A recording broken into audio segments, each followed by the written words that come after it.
COMC.com is your home for buying, selling, and flipping all of the hottest trading cards.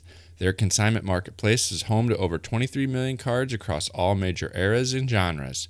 With a COMC.com account, you can purchase cards from different sellers over time and ship them home together later, or immediately reprice them for sale on the COMC marketplace to try and flip. To continue serving collectors as our hobby grows, COMC is actively hiring for a range of different roles. Learn more and apply online at comc.com/jobs.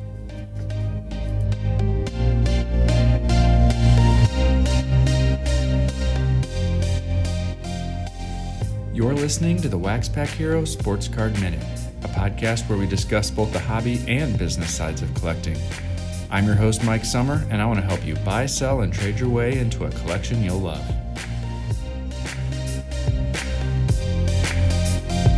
Hello, everybody, and welcome back to the WaxPackHero Sports Card Minute. It was release week for Topps 2021 Series 1, and that always reminds me of one of my favorite ways to approach the hobby, and that is set collecting.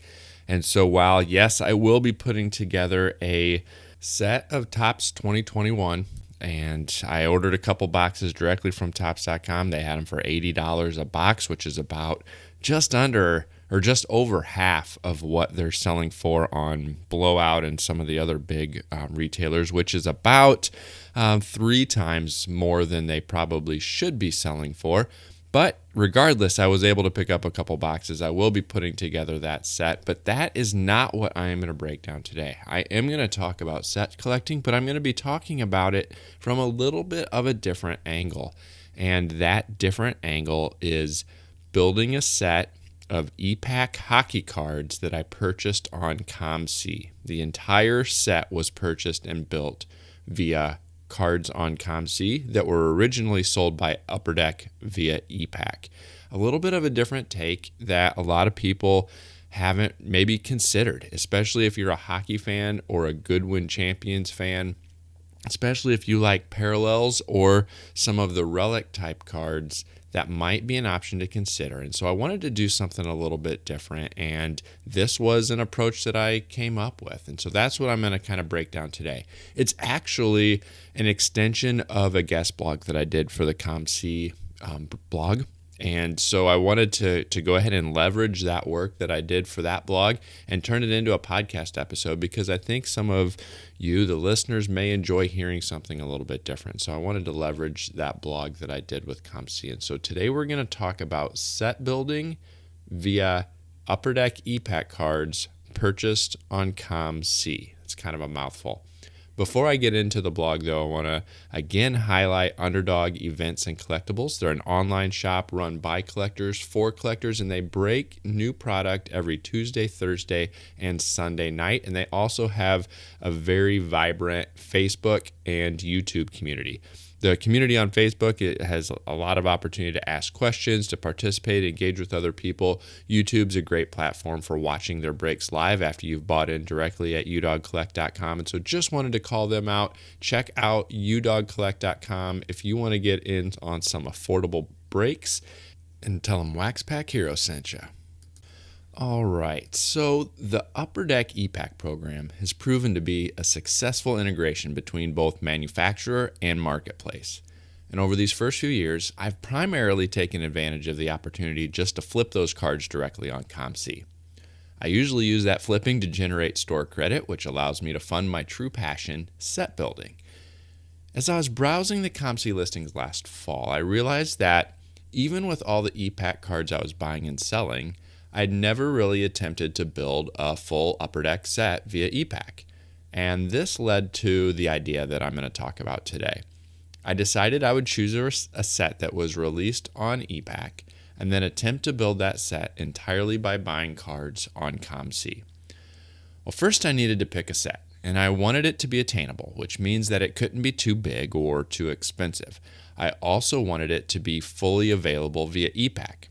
And this meant that I couldn't pick something like Upper Deck Series 1 or Series 2 Hockey, or even Goodwin as the base set, because a good portion of those base cards from the sets are only available in parallel version.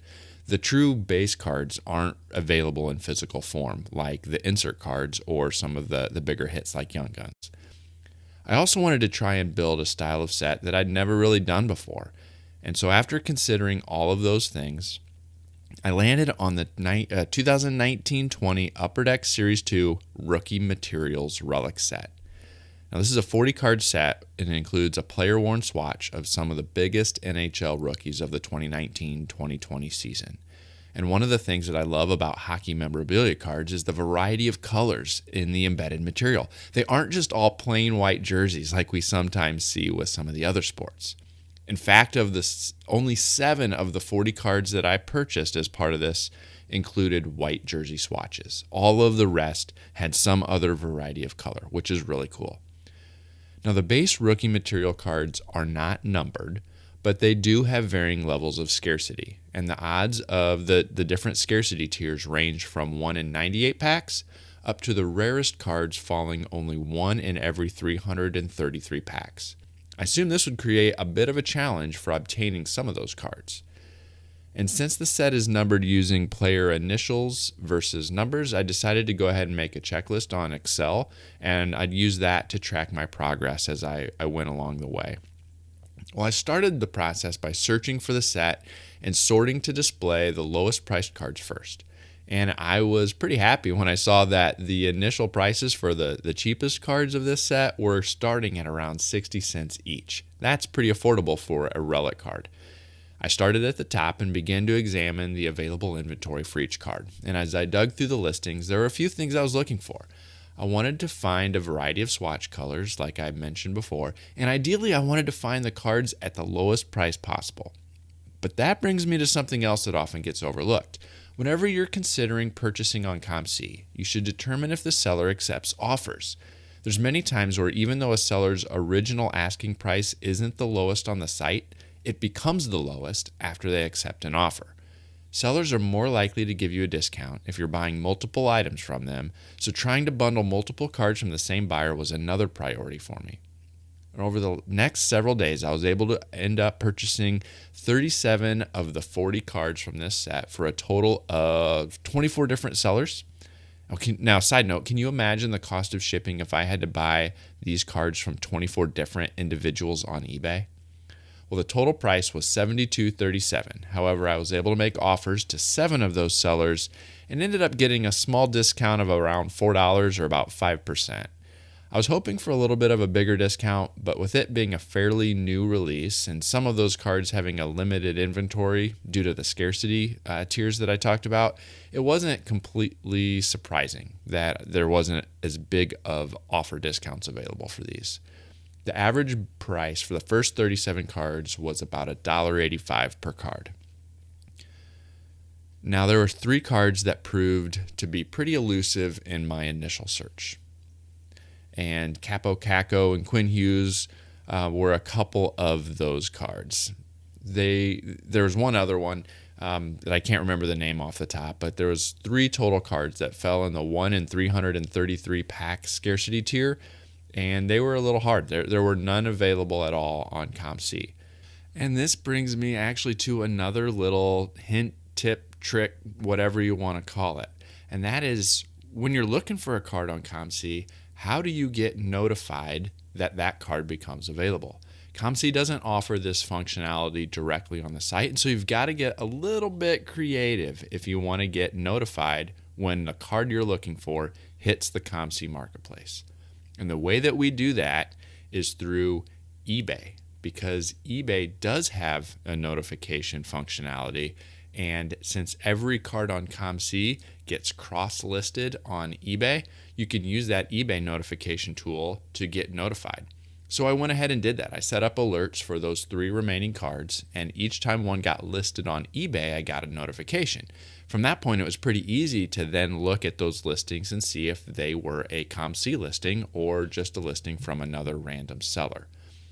It took a couple months, but I was finally able to acquire those 3 remaining cards using this method.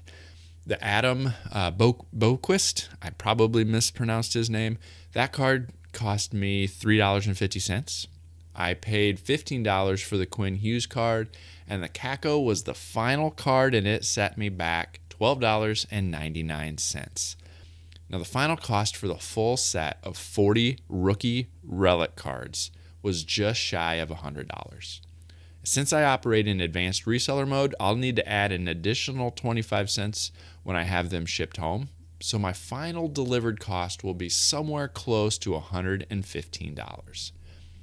This provided to be a fun, challenging, but attainable build. And I feel it was a great use of my COMC store credit. I think you'd be hard-pressed to build this set anywhere else for less than I did here on COMC. If you enjoy set building, I want to challenge you to find an e-pack set of your own to chase. There's a variety of insert sets and other autograph or relic sets that are available on the site, or even parallel sets if they're your thing. There's some really awesome O-Pee-Chee Platinum parallel sets that you could put together. Check it out. Regardless of which you pick, I think you're going to have fun along the way. I enjoyed it. Like I said before, I had never put together a complete relic set. I love the colors that are a part of this, and while I haven't had them shipped home yet, I can't wait to finally get them shipped home and see them put together in a binder. So I would encourage you to check it out. Leverage COMC and the e-pack program to get some affordable and attainable, pretty cool sets. I think you might have fun along the way. And before we go, I just want to call out a few of the posts that I've published recently at WaxPackHero.com that some of you may enjoy checking out. The most recent one was the 1951 Topps by Blake Jameson review. I've got the full 52 card checklist listed out. I've got a video showing me unboxing the Wave 1 box that I opened up, and it showed one of the parallels that I actually hit. So check out the 1951 Topps by Blake Jameson article. I also created a Topps WWE Living Set page where I will continue to put a photo checklist updated with print runs as that set progresses, a little bit of analysis, and as we start to see some resale values, secondary market pricing values, and those types of things, I'm going to continue to include some analysis of what the Topps WWE Living Set is developing into. And so that was a recent post, as well as what we talked about last time. The Topps Game Within the Game post will continue to be updated with print runs.